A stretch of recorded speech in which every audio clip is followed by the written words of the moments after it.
Que Dieu vous bénisse. Aujourd'hui, nous relançons officiellement les activités du groupe des femmes vertueuses de l'ACDDJ. À cet effet, je voudrais commencer par faire un approfondissement sur la foi, sur le concept de la foi.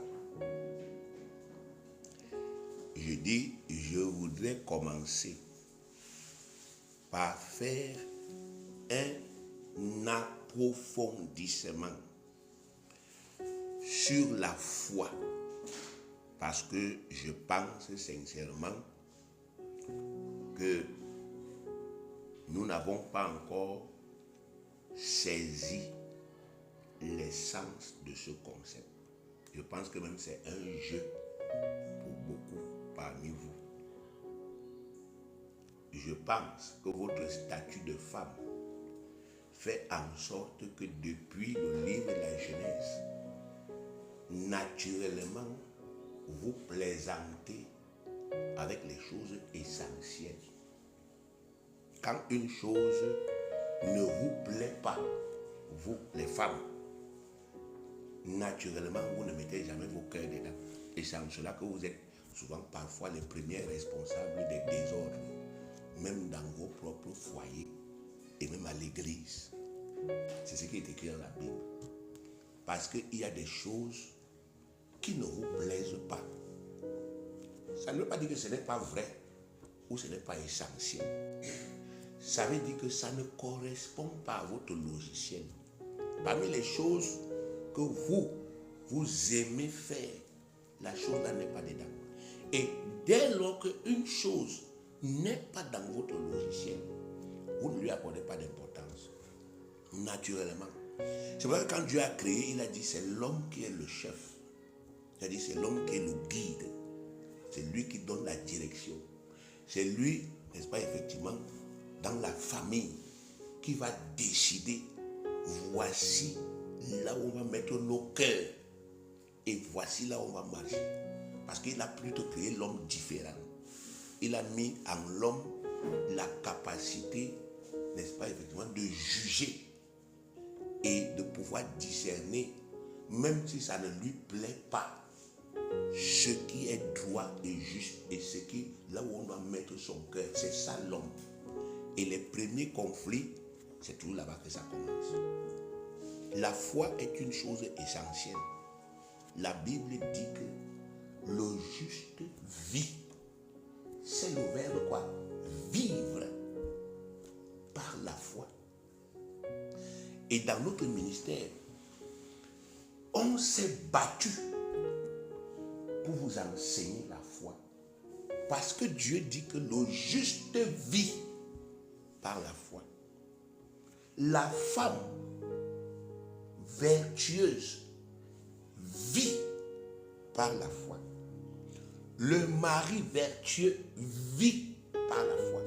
Le croyant vit par la foi. C'est comme si Dieu était en train de dire, tu vas vivre par l'eau. Et toi, l'eau là, c'est la seule chose qui ne t'intéresse pas. Tu veux avoir les bénéfices que l'eau donne. Tu es attiré par les bénéfices que l'eau donne. Mais l'eau même qui doit te donner ça, ça ne t'intéresse pas. Et c'est pourquoi il y a les discordes. C'est pour cela que malgré le potentiel des femmes chrétiennes, qui sont des femmes spirituelles, il y a des échecs. Il y a des échecs. Il faut donc rentrer à l'intérieur. Si vous n'avez pas bien compris, mais ouvrez encore vos oreilles pour comprendre, afin que vous soyez en harmonie avec qui? Avec Dieu. Parce qu'on n'organise pas ces réunions-ci pour rien. On organise ces réunions parce qu'on sait. Dieu nous a dit, voici les gens que je t'ai donnés. Voici qui ils sont. Donc nous, on a un regard spirituel. Et on vous regarde comme des gens spirituels. On ne peut pas demander à une femme de faire autre chose que ce que Dieu a dit qu'elle doit faire dans la parole de qui? De Dieu.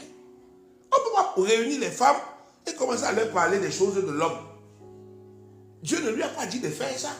Donc quand on rassemble les femmes, c'est parce que dans la Bible, il y a une vision pour la femme. Dans la Bible, il y a, n'est-ce pas, effectivement, une prophétie pour la femme. Dans la Bible, il y a une doctrine pour la femme. Dans la Bible, il y a un tracé que Dieu a tracé pour que la femme évolue là-dedans et que le Saint-Esprit opère dans sa vie.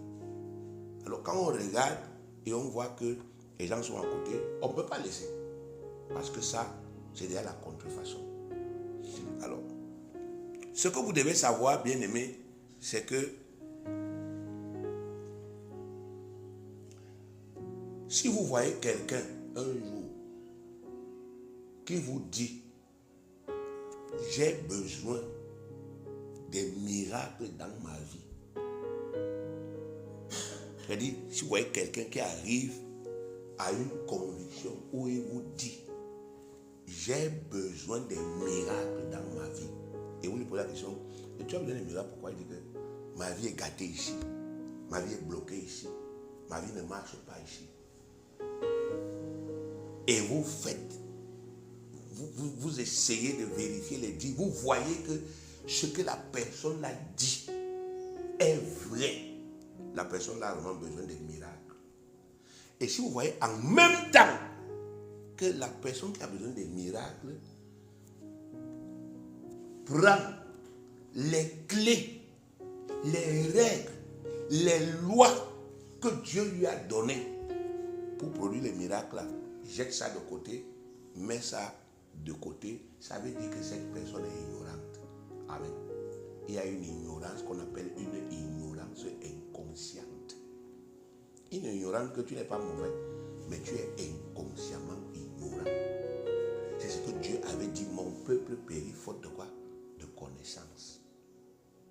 Mais il avait dit, puisque tu as rejeté ma connaissance.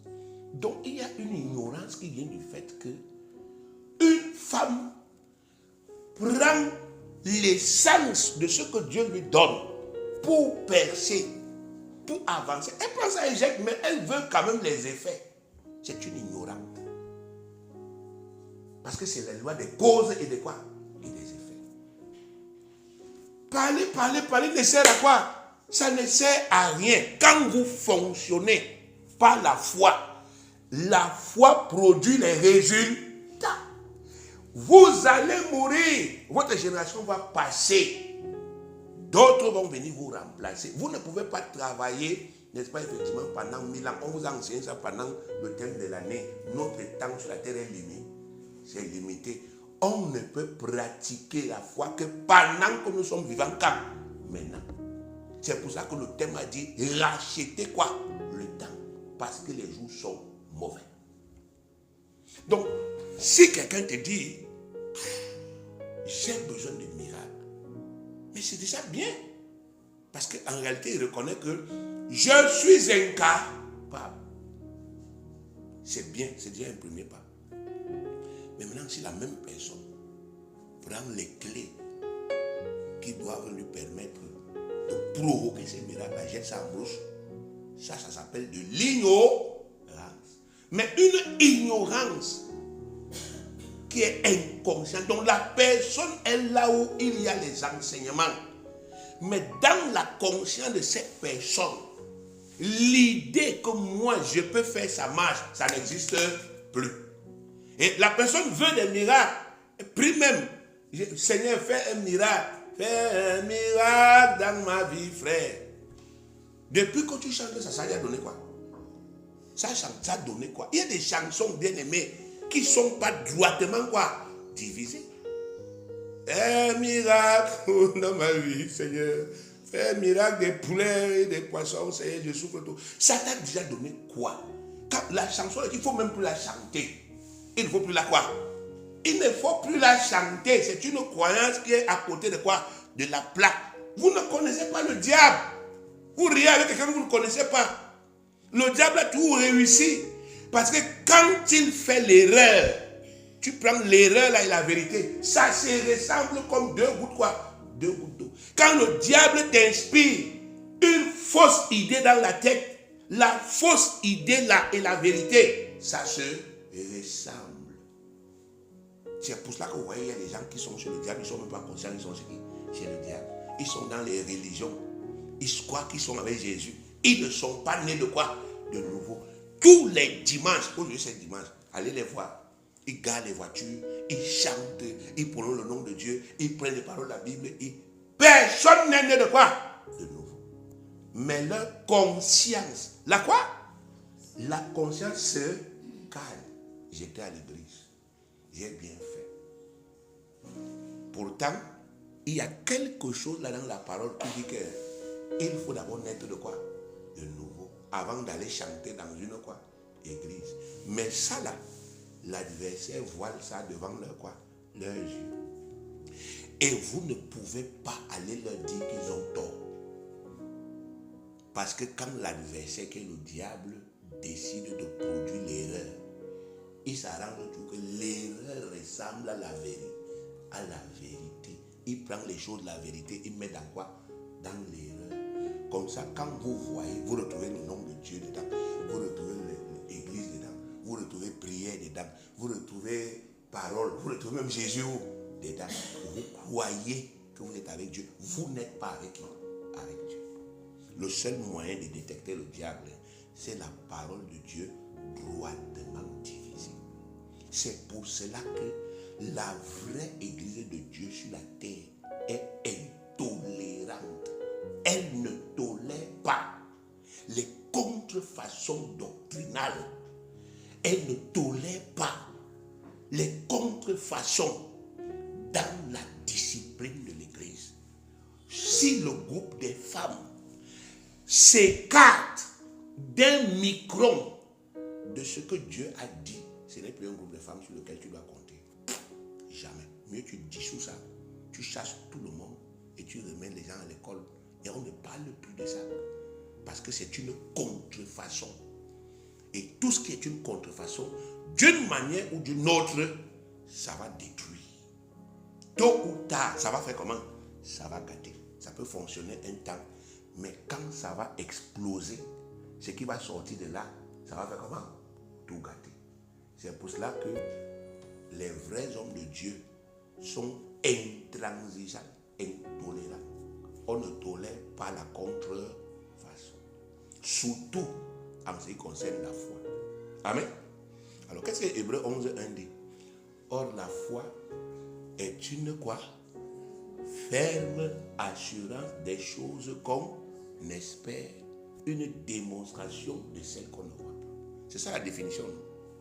Alors, ce que Dieu m'a, n'est-ce pas, effectivement, mis à cœur de vous dire aujourd'hui, c'est que ce n'est pas toutes les fermes assurances qui sont la foi. Écoute-moi bien. Ce n'est pas toutes les fermes assurances qui sont la quoi? La foi. Ce n'est pas parce que vous avez la ferme assurance dans votre cœur et que vous commencez à pratiquer. Non, je fais comme ça, je suis sûr, j'ai une ferme assurance. Ce n'est pas parce que vous avez une ferme assurance dans votre cœur que vous êtes dans la quoi? Dans la foi. Sinon, expliquez-moi pourquoi il y a donc les échecs. Expliquez-moi. Parce que les gens ont compris que si je décide d'avoir une ferme assurance par rapport au téléphone et je pratique, je suis dans la foi. Je décide d'avoir une ferme assurance par rapport à l'argent, je crois, je suis dans la foi. Je décide d'avoir une ferme assurance par rapport au mariage, je crois, je suis dans la foi. Je décide d'avoir, moi je décide de mes fermes assurances, je décide de mes projets, de mes idées. Comme je crois là et j'agis, je suis dans la foi. Amen. Beaucoup parmi vous ont pris des décisions dans leur vie. Beaucoup parmi vous ont dit je crois, je vais le faire. Beaucoup parmi vous sont venus même dans la Bible un jour chercher un verset biblique sur lequel elles ont appuyé leur croyance. Mais le projet là a échoué. Ça a quoi? Ça a quoi? Ça a échoué.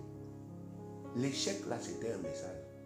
Ce n'est pas toutes les fermes convictions qui sont la quoi? La foi. Seules les fermes convictions qui viennent de la vision de qui? De Dieu. C'est ça qu'il appelle la quoi? La foi.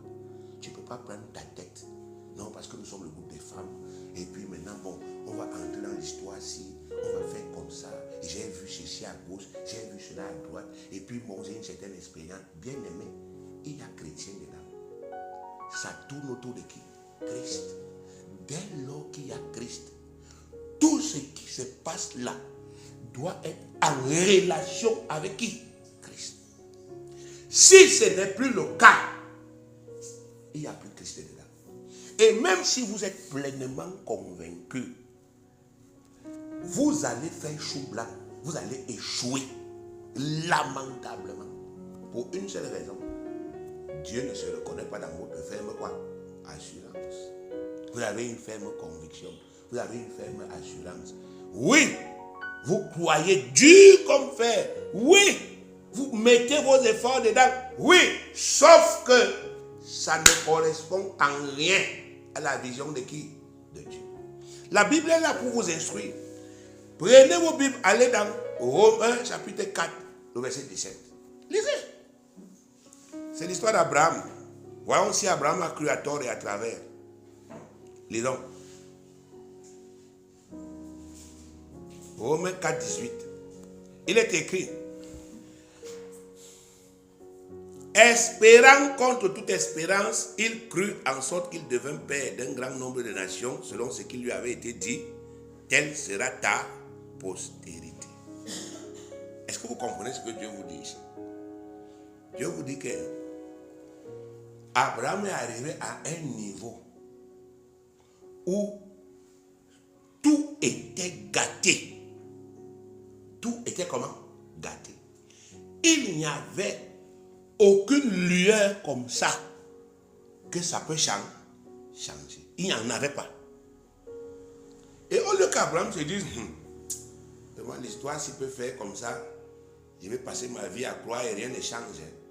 On dit que espérant contre toute quoi? Espérant. Donc malgré tout ça, il a dit, foutez-moi la paix. Je crois en l'enfant. Malgré les erreurs, il a fait les erreurs. Il a fabriqué un Ismaël. Mais il a dit, malgré Ismaël, malgré les erreurs, malgré la vieillesse, Sarah va accoucher. Toi, tu peux seulement venir prendre cette première partie. Et tu dis, Seigneur, malgré mes échecs, malgré ma chaîne, ça va marcher. Sauf qu'il y a un endroit ici, vers la fin, là où il est écrit, selon ce qui lui avait été dit. Il ne s'est pas levé. C'est Dieu qui est venu lui dire, voici la vision. Voici ce que tu dois croire. Ça va arriver. Donc Abraham n'était pas un téméraire. Quelqu'un qui veut prouver aux gens que je vais avoir l'enfant, je vais avoir l'enfant. Non. Il n'était pas quelqu'un qui veut montrer qu'il est puissant, qu'il a la capacité d'attendre. Non. Dieu était venu lui donner une vie, une vision. Amen. Et c'est cette vision-là qui a donc généré la foi de qui? D'Abraham. Donc avant la foi, il y a quoi? La révélation. Avant la foi, il y a la vision de qui? De Dieu. Avant la foi, il y a l'ordre établi par qui? Par Dieu. Il y a les buts visés par qui? Par Dieu. Et il y a donc ton rôle. Ton quoi? Ton rôle. Tu vas jouer tel rôle dans cet ensemble. Donc Dieu te donne un domaine de définition précis. Amen. Évolue dans ce quoi? Dans ce couloir. Ne sors pas de là. Si tu sors de là, c'est terminé. Allez dans Genèse 12. Genèse 12, verset 1 à 5. Genèse 12, verset 1 à 5. Il est écrit, l'Éternel dit à Abraham, va-t'en de ton pays, de ta patrie et de la maison de ton père, dans le pays que je te montrerai. Je ferai de toi une grande nation et je te bénirai. Je rendrai ton nom grand et tu seras une source de bénédiction. Je bénirai ceux qui te béniront, je maudirai ceux qui te maudiront et toutes les familles de la terre seront bénies en toi. Abraham partit comme l'Éternel lui avait dit. L'autre partit avec lui. Abraham âgé de 75 ans. Abraham était âgé de 75 ans lorsqu'il sortit de Charan. Abraham prit Sarai, sa femme, et l'autre, fils de son frère, avec tous les biens qu'il possédait et les serviteurs qu'il avait acquis à Charan. Il partit pour aller dans le pays de Canaan et ils arrivèrent au pays de Canaan. Amen. Ici, nous voyons clairement comment les choses sont censées se passer, bien aimés. Il y a d'abord une révélation que Dieu a adressée à un homme qu'il avait choisi à la base. Il y a une révélation. Dans la révélation, on voit qu'il y a les détails nécessaires dont l'appelé a besoin pour se déployer. Dieu vient le trouver. Il est à Charan. Il habite là-bas avec son père, avec sa famille, avec ses frères. Mais Dieu dit dans sa parole que il nous a choisis avant la fondation du monde. Donc Dieu nous a choisis avant que nos pères ne nous conçoivent. Amen. Dieu nous a choisis avant que nos parents ne sachent que nous allions quoi? Naître. C'est pour cela que la destinée familiale, c'est-à-dire la destinée familiale qui commence par ta naissance, ne peut jamais primer sur ta destinée quoi? Spirituelle. Le jour où tu fais valoir ta destinée spirituelle, toutes les pratiques, toutes les choses qu'on a faites dans ta famille, ça fait comment? Ça s'annule. Parce que Dieu avait choisi avant. Les pratiques qu'on a fait avec le cordon, avec le placenta, machin, tout ça c'est venu comment? Après. Et le jour où tu fais valoir ta destinée spirituelle, qui transcende même ton propre père, toutes les choses qu'on a faites dans ta vie au nom de ton père font comment? Ça s'annule. Tous les esprits là sont mis de quoi? De côté. Et l'Esprit Saint prend le contrôle. Et tu peux donc réaliser cette destinée si tu suis les règles de qui? De Dieu. Donc vous voyez qu'Abraham, ce n'est pas lui qui a inventé. Amen. La témérité sans révélation, c'est de la folie. S'entêter à faire une chose tous les jours, parce que je suis convaincu, alors qu'au départ, il n'y avait pas la révélation, c'est une quoi? Folie. Ça ne va pas changer. Dieu ne se reconnaît pas où? Dedans. Il n'est pas dans ce que tu fais. Il n'est pas impliqué. Et ça ne contribue pas à atteindre ses objectifs. Ça contribue à te faire plaisir. Il ne peut pas. Je ne sais pas comment il doit vous expliquer ça. Il ne peut pas. C'est pour ça qu'il n'a jamais échoué. Il ne s'implique jamais dans quelque chose que lui-même il ne se reconnaît pas où? Dedans. Il n'entre jamais. Même moi, je ne peux pas aller le prendre comme ça pour le forcer. Dire que papa vient entrer et dit je n'entre pas dedans.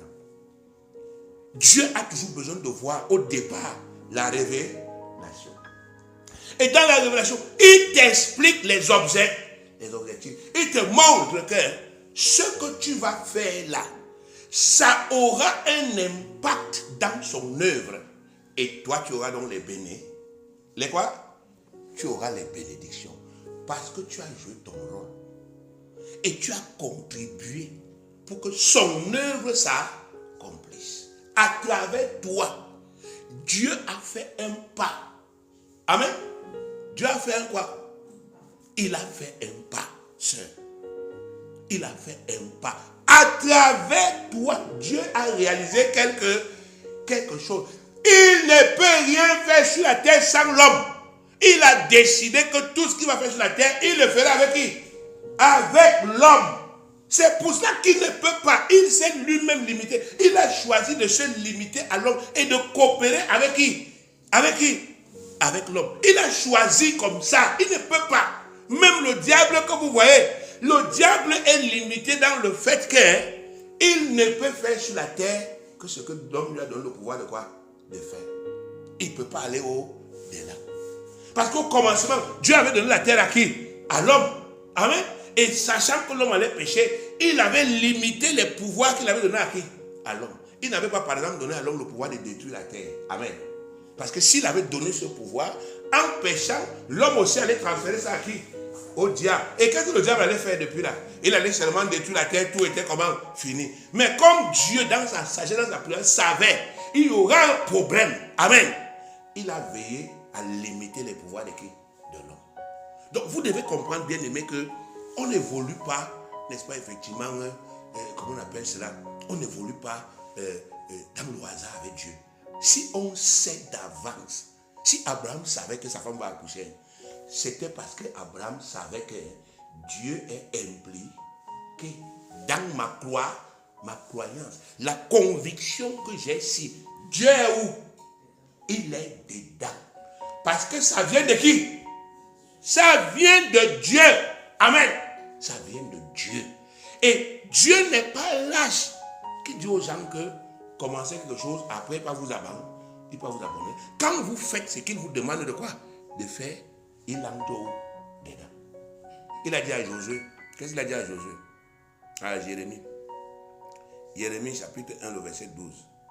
Il dit que quoi?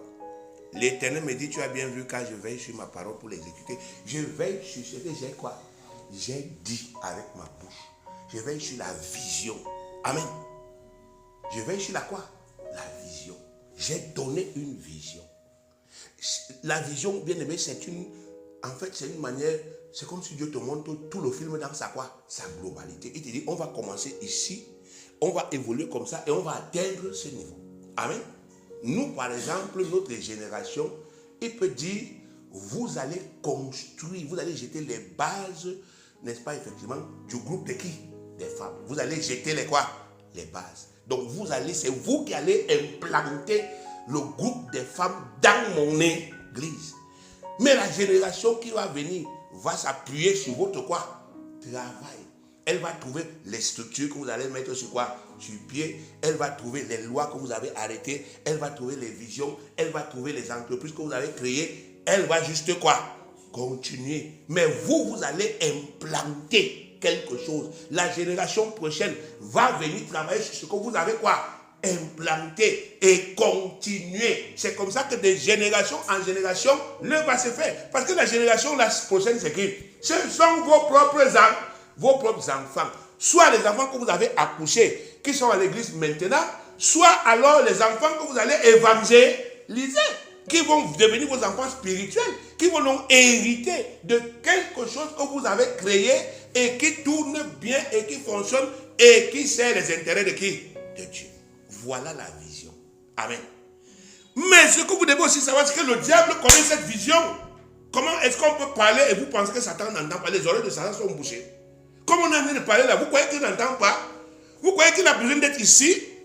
Il n'a pas besoin. Les esprits ne sont pas limités par le temps et par quoi? Par l'espace. On a vu dans la Bible les prophètes comme l'Esprit de Dieu, il est ici. Il entend ce qui se dit en Gaoundéré. Et il explique qu'ils sont en train de dire telle chose. Donc un esprit a des oreilles spirituelles qui ne sont pas limitées par la distance. Il est ici, il entend ce qui se passe en France. Donc comme nous parlons là, il entend. Les gens qui sont présents ici, ils vous voient. Il vous connaît individuellement. Il connaît vos familles, il connaît vos maisons. Il connaît beaucoup de choses dans vos vies. Parce que ça vient de qui? Ça vient de lui. C'est lui qui est à l'origine de beaucoup de choses dans vos quoi? Dans vos vies. Les choses qu'il est venu mettre dans vos têtes là, c'est à partir de ces choses-là qu'il gâte l'œuvre de qui? De Dieu. Parce que quand on commence à dire frère, allons comme ça, il pas seulement réveiller les choses qu'il a déjà mis dans les quoi? Dans les têtes. Oui, c'est vrai, mais vraiment, comme mon mari a dit qu'il ne veut plus qu'il doit venir à l'église. Voilà, c'est bien un truc qu'il a mis dans ta quoi? Dans ta tête. Ton mari a dit qu'il ne veut plus que tu viennes à l'église. Oui. Mais qu'est-ce que Dieu a dit que tu dois faire pour que ça change? Non, tu ne fais pas. Tu restes seulement focalisé. Ah, comme il a dit, la Bible a dit qu'il faut se soumettre. C'est seulement là-bas que tu connais que la Bible a dit qu'il faut se soumettre. Comme il a déjà parlé, donc je dois me soumettre. Il a dit qu'il ne va pas venir. Moi, j'ai obéi. Tu mens. Tu profites d'une décision pour rester dans l'inertie. Amen. Amen. Et c'est ta vie avec Dieu. C'est ta vie qui fait comment? Qui régresse. Les choses que tu devais faire avec Dieu pour des générations futures. Vous ne savez pas que Dieu dit qu'il bénit. Il bénit ceux qui gardent son alliance. Jusqu'à combien? 1000 générations. Et regardez tout ce que les fils de David ont fait. Les péchés. Personne n'a jamais été détrôné. Amen. Dieu disait toujours, à cause de David, mon serviteur, tu vas rester. À cause de David, mon serviteur, tu ne vas pas mourir. David a travaillé pour Dieu dans des conditions terribles. Mais il a créé, je vous dis, un paquet de bénédictions pour sa famille. De génération en quoi? En génération. La bénédiction l'a parlé. Donc aujourd'hui, tu choisis la procrastination. Parce que, il y a quelques petits soucis dans ta vie. Tu n'as pas ceci, tu n'as pas cela. Et au lieu de réfléchir en disant que oui, bon, à partir de là où je suis là, je n'ai pas ceci, je n'ai pas cela. Dieu dit quoi? Dieu dit quoi? Non, on a dit qu'on doit faire l'entrevue. Moi, je n'ai pas l'argent. Non, vraiment, je vais d'abord leur expliquer ça. Il faut qu'ils comprennent. Tu ne sers à rien ici. Parce que le jour où Dieu a dit à Abraham que Sarah aura un enfant, elle était stérile. Elle était comment? Elle était comment? Stérile. Mais il savait déjà comment il allait arranger la situation. Donc le jour où Dieu dit à l'église créez-moi une entreprise, c'est que vous n'avez pas l'argent. Mais il sait comment il va faire. Alléluia. Il sait déjà comment il va faire. Il sait d'emblée. Tout ce qu'il a besoin, c'est que les gens répondent comme Marie. Je suis la servante du Seigneur, qu'il me soit fait selon sa quoi? Sa parole. C'est tout ce que Dieu attend. Le Saint-Esprit est là pour accomplir. Dieu ne veut pas les raisonnements. Les choses que Satan est déjà venu mettre dans vos têtes là. Oh, actuellement j'habite ici. Actuellement je vis comme ça. Actuellement. Non, Dieu ne veut pas ça. Parce que ça ne vient pas de lui, ça vient du diable. Amen. Et tant qu'il y aura ce genre de choses, vous allez créer des quoi? Des problèmes. Et les problèmes que vous allez créer vont se retourner contre qui? Contre vous. Parce que vous aurez empêché que l'œuvre de Dieu ne fasse comment? N'avance. Donc vous devez comprendre, bien aimé, la foi, la vraie foi, la foi qui mérite qu'on doit mettre son cœur dedans, c'est celle qui vient de la parole de Dieu. C'est la vision que Dieu nous a quoi? Donnée. On ne peut pas s'engager à croire des choses parce que ça nous plaît. Amen. Non. On ne peut, une femme ne doit pas dire je mets mon cœur dans quelque chose parce que ça me plaît. Non. Dieu n'a jamais dit ça. Il a dit fais de l'Éternel tes délices. Lui, il te donnera ce que ton cœur désire. Il n'a pas dit fais de ton cœur tes délices. Décide que mordicus, tu prends ton cœur, ton âme, ta force, tu mets dans quelque chose parce que ça te plaît, parce que tu as cette inspiration, parce que tu as ce désir, au détriment même de la vision de qui? De Dieu. Au détriment même de l'appel de Dieu. Il dit non, même si tu arrives à quel degré de conviction, Dieu ne va pas s'impliquer. Alléluia. Mais le jour où tu t'arrêtes et tu dis non, Père, c'est pas comme ça. J'ai un dirigeant.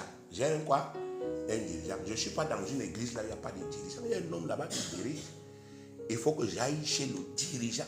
Que le dirigeant me recadre à travers l'enseignement. Il me remet sur la voie, selon mon contexte. C'est ce que nous faisons ici. On dit aux gens, on sait que nous tous, nous ne sommes pas dans les mêmes contextes. Même pour les réunions de l'église, on sait que nous ne sommes pas dans le même contexte.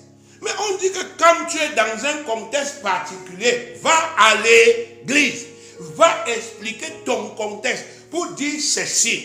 J'étais à l'église, j'ai suivi que je dois marcher par l'esprit, mais je suis coincé. Voici ma vie. Je m'en sors comment? On t'explique. Fais comme ça, fais comme ça. On prie même pour toi. La situation se décante. Et tu recommences à pratiquer la parole de qui? De Dieu. Au lieu de cela, non, tu restes dans ton coin, n'est-ce pas? Tu prends ton contexte là, tu mets à l'intérieur de ta tête, tu restes dans ton coin, bien aimé, tu ne communiques pas, et puis tu voudrais que par magie, à l'église, on te comprenne. On comprend quoi? Alors que tu n'as rien expliqué. Même l'enfant qui est à l'école, tu peux être maîtresse et tu arrives là-bas à l'école, tu fermes ta bouche, et après tu lui dis, vous avez compris. Il va te demander si tu es sorcière, si tu es une maîtresse qui fait la magie. Si tu veux que quelqu'un comprenne, explique-lui. Il faut apprendre à communiquer. Oui, je vais pratiquer la parole de Dieu. Mais regardez, voici ma situation. On fait comment dans ma situation-ci pour se remettre en harmonie avec qui? Avec Dieu. On prie même comment? Quelle est l'attitude? C'est ça qui permet qu'on guide les gens. On est d'accord? Et c'est comme ça que tu vas voir qu'une situation qui est un blocage pour que tu puisses marcher comme Dieu demande, cette situation se décante et tu peux avancer. Ce n'est pas compliqué. La Bible dit que lorsque nous croyons, Dieu déploie sa puissance. C'est Éphésiens chapitre 1, verset 19. Prenez vos Bibles. Vous lisez ce qui est écrit. Éphésiens chapitre 1, verset 19 à 21. Il est écrit, l'apôtre Paul, c'est lui qui parle ici. Il parle aux Éphésiens. Il leur dit que je veux que vous sachiez ce qui se passe quand vous avez la vraie foi. Amen. Vous me suivez? L'apôtre Paul dit que je veux que vous sachiez, moi Paul, je veux que vous sachiez ce qui se passe souvent quand vous atteignez la vraie quoi? La vraie foi. Et voilà le texte là. Il dit, et quelle est envers nous qui croyons l'infinie grandeur de sa puissance, se manifestant avec efficacité par la vertu de sa force. Il dit que Dieu n'économise caractérise par sa quoi? Sa puissance. Parce que celui qui est dans la foi de Dieu est le représentant des intérêts de Dieu sur la quoi? Sur la terre. Vous le tuez, vous tuez qui? Dieu. Dieu ne peut pas changer sa bouche. Il a dit que c'est toi qui vas construire la route. Il ne peut pas changer. Si on veut te tuer, il doit détruire ceux qui doivent te tuer. On a lu Genèse 12, non? Il a dit, je bénis. C'est qu'il a dit à Abraham, non? Je vais bénir ceux qui vont te quoi? Te bénir. Je vais maudire ceux qui vont te quoi? Te maudire. Parce que Abraham, dès lors, est devenu une pièce maîtresse dans l'échiquier de qui? De Dieu. Vous tuez Abraham avant Isaac. Le monde est mort. Jésus ne peut pas naître. Amen. Jésus ne peut pas quoi? Il ne peut pas naître. La parole disait que c'est Abraham. Vous tuez Abraham avant que Jésus ne naisse, avant que, Isaac ne naisse de Sarah. C'est comment? Vous tuez Sarah avant qu'elle n'accouche Isaac. Vous avez causé l'échec de qui? De Dieu. Personne ne pouvait les tuer. Même si vous êtes 1000 armées. Amen. Vous êtes 1000. Vous ne pouviez pas les tuer. De la même manière que vous ne pouviez pas tuer David avant qu'il ne s'asseye sur le quoi? Sur le trône. Lui-même, il a dit dans le psaume, il a dit que je me jette sur une troupe en quoi? En arme. Mon sang ne coule pas. Personne ne pouvait faire couler son sang. Parce que celui qui croit, comme Dieu lui demande, Dieu s'identifie à qui? À lui. C'est à travers la personne là que Dieu commence à faire ces choses. Parce qu'au début de la foi, il y a la parole de qui? De Dieu. Une vraie croyante, c'est une femme qui écoute beaucoup. Amen. Qui fait comment? Qui écoute beaucoup la parole. Les enseignements que je donne ici, la femme qui croit le plus ici, c'est la femme qui écoute mes enseignements.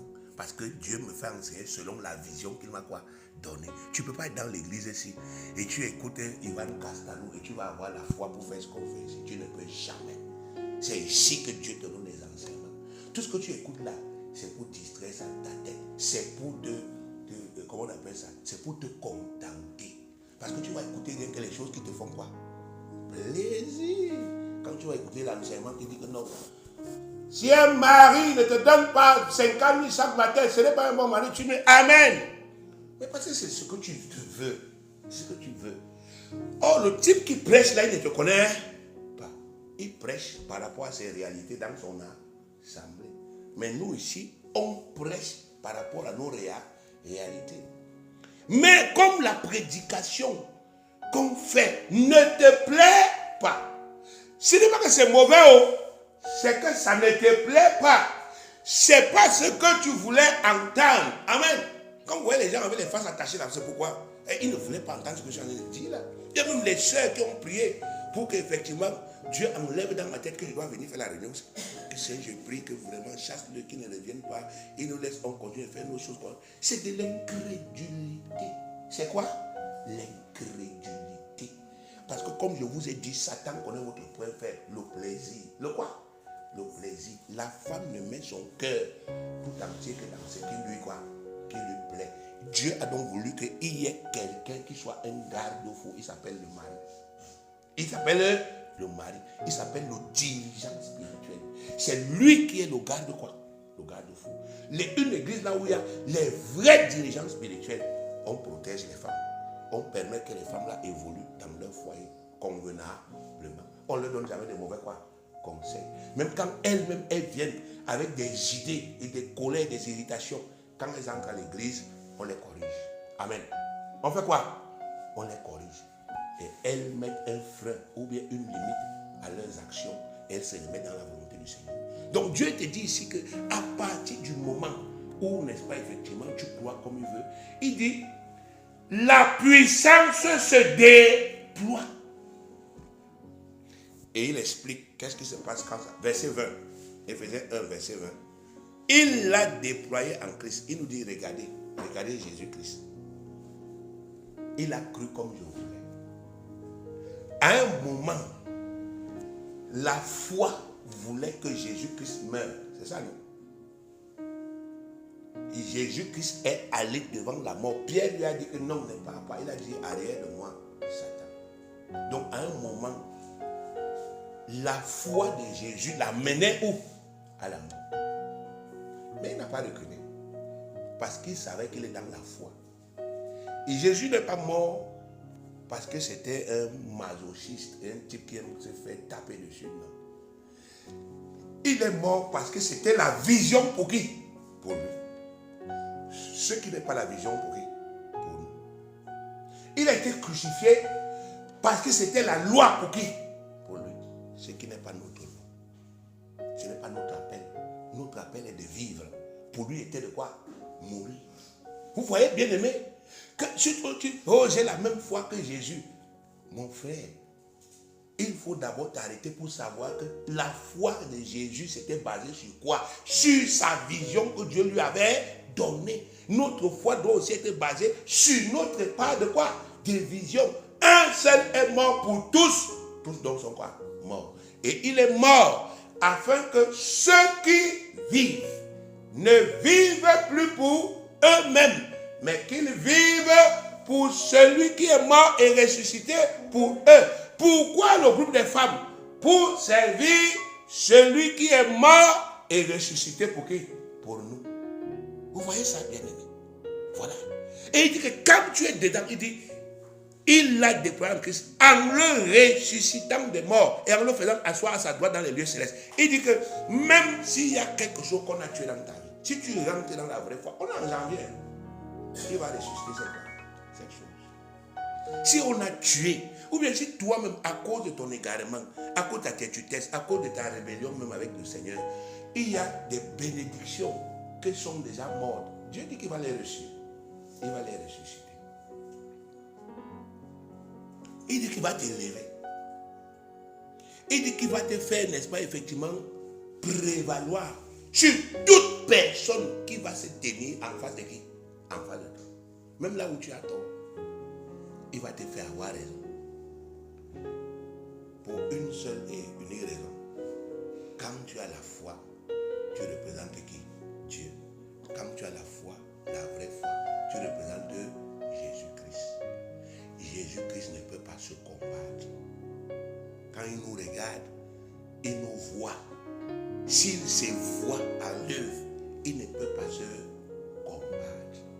Donc, la première des choses que le Seigneur voudrait à l'entame de cette nouvelle année, c'est que tu comprends que le groupe des femmes ne doit pas marcher comme les femmes pensent. Amen. Le groupe des femmes doit marcher comme Dieu dit de quoi? De marcher. Ce groupe doit faire ce que Dieu lui demande de quoi? De faire. Pour être en communion avec qui? Avec Dieu. Et pour pouvoir, n'est-ce pas, effectivement, bénéficier de cette puissance. Que Dieu prenne aussi ce groupe-là, petit comme il est là, pauvre comme il est là, démuni, endetté, qu'il l'amène à un niveau comment? Supérieur. Et que nous puissions laisser quelque chose. Il y a des femmes, comme on appelle Women of Faith. Allez lire leur histoire.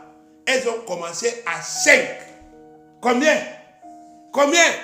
J'ai dit 5 femmes qui ont dit, mettons-nous ensemble pour servir Jésus-Christ de Nazareth. Elles ont commencé avec ce qu'elles avaient. Elles ont créé des entreprises. Aujourd'hui, leur groupe est mondialement répandu.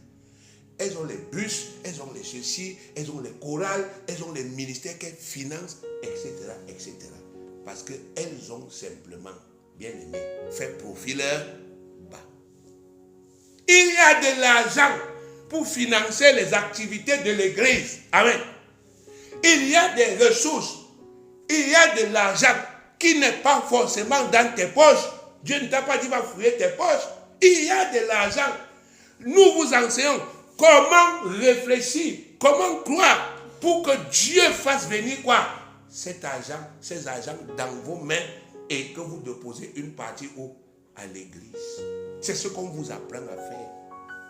Mais c'est vous qui devez croire qu'on n'est pas bête, on n'est pas idiot. Mais pourquoi on est en train de crier comme ça depuis? On dit que, sœur, on reconnaît que oui, vous avez acheté les rideaux, vous avez fait, on reconnaît, toute chose est utile. Amen. Peut-être tout ce temps-là, Dieu était seulement en train de vous dire que oui, c'est bien déjà que vous avez accepté de faire partie d'un groupe et c'est bien que vous avez accepté les petites lois qui étaient là. C'est déjà bon. Il faut d'abord être fidèle un peu de quoi? de choses. Et puis maintenant, la révélation fait comment? Évolue. Ne restez plus au stade d'enfant. Allez à un niveau comment? Supérieur. Et c'est là où vous voulez commencer à traîner les pieds? Non. Il faut renouveler quoi? Son intelligence. La Bible dit que nous devons recevoir la parole de Dieu avec quoi? Avec douceur. Sans contester. C'est ce que Dieu nous dit dans Jacques 1, 21. C'est pourquoi, rejetant toute souillure et toute espèce de malice, et recevez avec douceur la parole qui a été plantée en vous et qui peut sauver vos quoi? Vos âmes. Donc ce que tu dois comprendre, c'est ça. Amen. Le groupe des femmes fait partie, n'est-ce pas, effectivement, des choses qui sont instituées dans l'église pour servir le Christ. Il y a une révélation dans la parole de Dieu pour le groupe de qui? Des femmes. Il y a une direction dans la parole de Dieu pour le groupe des femmes. Et c'est aux femmes d'intégrer ça et de couler à l'intérieur. Et la clé, c'est de renouveler leur intelligence. À partir du moment où tu renouvelles ton intelligence et tu acceptes, ça suppose que tu as commencé donc la vraie foi. Amen. Dieu va se reconnaître dedans. Il va se reconnaître les prières parce que ces prières et cette dynamique seront guidées par les objectifs et la vision de qui? De Dieu.